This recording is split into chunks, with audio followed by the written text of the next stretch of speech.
उद्या आम्ही आमच्या मुलीला घेऊन येणार आहे, तेवढं प्रसाद द्या आणि आमच्या मुलीला आमच्या घरामध्ये पाळणा हल्ला. आता मला झाले होते 4 दिवस, मला नव्हती 4 दिवसापासून आंघोळ. सत्य बोलायला काय दवाखान्यात होते. 4 दिवस झालेले होते आणि तिथं असा प्रसंग झाला.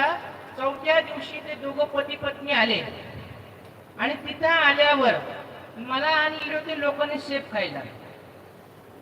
भेटायला जाताना काही सेफ नाही की नाही, मग ते सेफ आणले होते. सेफ तिथं ठेवलेले होते. ते बिचारे आले, दर्शन वगैरे घेतलं, बसले, बोलले, मी सगळं विचारलं. काही नाही, 2 सेफ घेतले त्यांच्या हातात ठेवले. म्हणलं पंचमुखीश्वर महादेव मंदिर आहे ना जालन्याचं, तिथं जा आणि 2 जण अभिषेक करा. 2 एवढे पळत. त्या बिचाऱ्याने दुसऱ्या दिवशी सोमवार होता, सोमवारी गेले, अभिषेक वगैरे केला. ते दोघांनी 2 फळं खाल्ले. माझ्या दुखण्याला आणि त्या बाईला 9 महिने संगत झाले.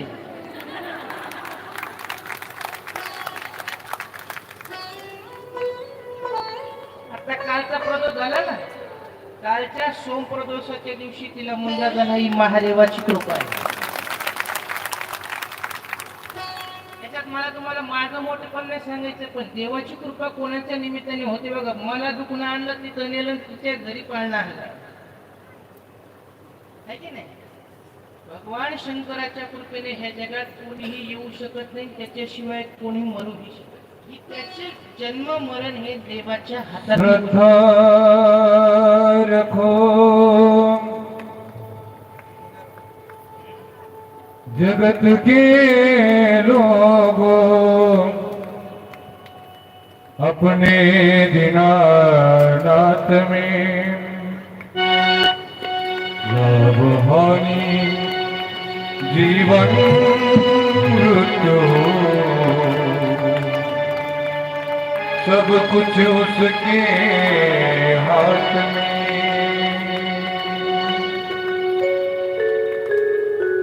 मरने वाला है भगवान, बचाने वाला है भगवान. मरने वाला है भगवान, बचाने वाला है भगवान.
जल थलाग्नि आकाश पवन पुलकी